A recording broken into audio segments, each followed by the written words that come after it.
क्या ये सोच समझ के सरकार ने तय किया था कि 86% पैसा जो बाजार के अंदर है हिंदुस्तान के, वो अधिकांश नकली पैसा है? पूरी दुनिया में एक संदेश गया कि हिंदुस्तान की इकोनॉमी केवल काले धन पर टिकी हुई है, केवल अपराधी, कालाबाजारी और नकली नोट रखने वाले हिंदुस्तान की इकोनॉमी को चलाते हैं। आपने देश के सब लोगों को अपराधी बना दिया। कम से कम उनको बताते कि फलां तारीख से हम बंद करने जा रहे हैं। कौन सा आतंकवादी बोरी भरकर रिजर्व बैंक और स्टेट बैंक के पास जाता कि मेरा काउंटरफिट मनी बदल दो? आपने कैसा करते? आपने तो कह दिया कैशलेस इकोनॉमी।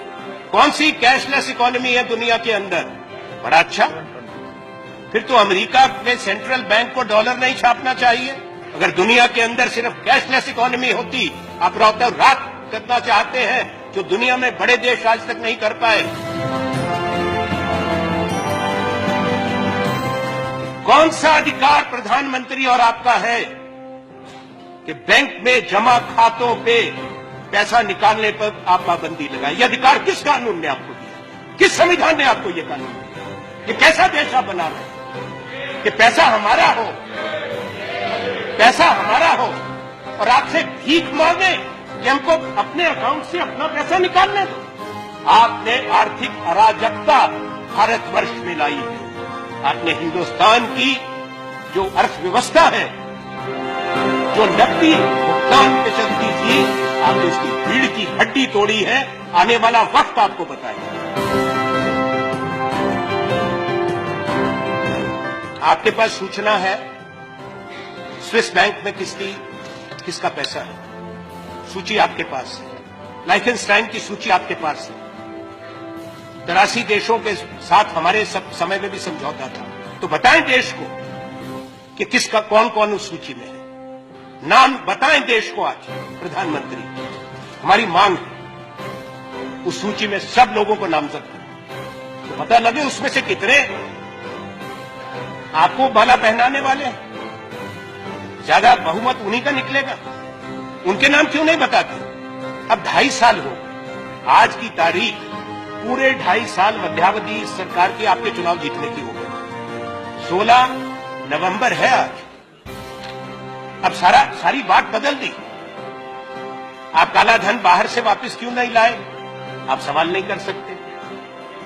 कौन है आप सवाल करने वाले? काला धन से लड़ने चले हो उपसभापति महोदय, 500 रुपए का नोट और 1000 का नोट रद्द कर दो और 2000 का नोट ले आए जो रंग छोड़ रहा है, जो बचपन में हमको मिलता था चूर्ण के पुड़िया के अंदर, वैसे रंग का एक 2000 का नोट ले आया जो कोई चाहता नहीं है। अब 2000 का नोट लेके गरीब आदमी कहां जाए? किसके पास उसका भुगतान करे? सब्जी वाले के पास जाएगा, वो कहे छूटा नहीं है। ढाबे में जाएगा, छूटा नहीं है। उन्होंने क्या कहा गोवा में?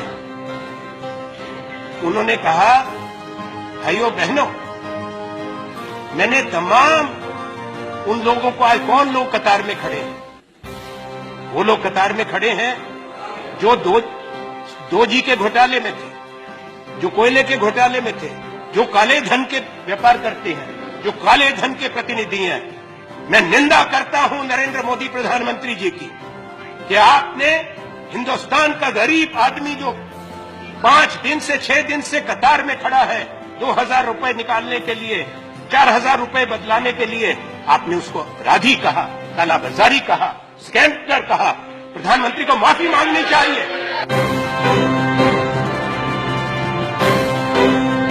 प्रधानमंत्री ने कहा कि मेरी जान को खतरा है, मुझे मार देंगे। उन्होंने अपनी छाती वाती भी पीटी। उन्होंने कहा मैंने सब कुछ त्याग दिया। ऐसा त्याग तपस्वी सब लोग कर लें कि ऐसे वायदे दिखाएं, ऐसे सपने दिखाएं, प्रधानमंत्री बन जाओ, पूरी दुनिया घूमो, दिन में 5 बार पोशाक बदलो और फिर कौन सब त्याग तपस्या हो गई। अब आप बताओ प्रधानमंत्री जी, गृह मंत्री, कि प्रधानमंत्री ये क्या सूचना सरकार के पास है? कौन सी साजिश है? कौन से संगठन है? कौन से लोग हैं जो भारत के प्रधानमंत्री की हत्या करना चाहते। प्रधानमंत्री जो गाजीपुर में गए थे, आपने कहा गाजीपुर में, इनका मैं जरूर पहुंचूंगा। वो गाजीपुर की रैली का क्रेडिट कार्ड से पेमेंट हुआ था, चेक से पेमेंट हुआ था? किसने पेमेंट करी? खूब वहां पे दहाड़ रहे हैं खड़े होकर। कर्नाटक में आपके एक नेता की बच्ची की शादी हो रही है, वहां पे क्या तूफान हो रहा है? 500 करोड़ रुपया शादी में इस्तेमाल हो रहा है। सारे इनके नेता वहां पे जा रहे हैं और काले धन के खिलाफ गिरफ्तार करो ना उसको।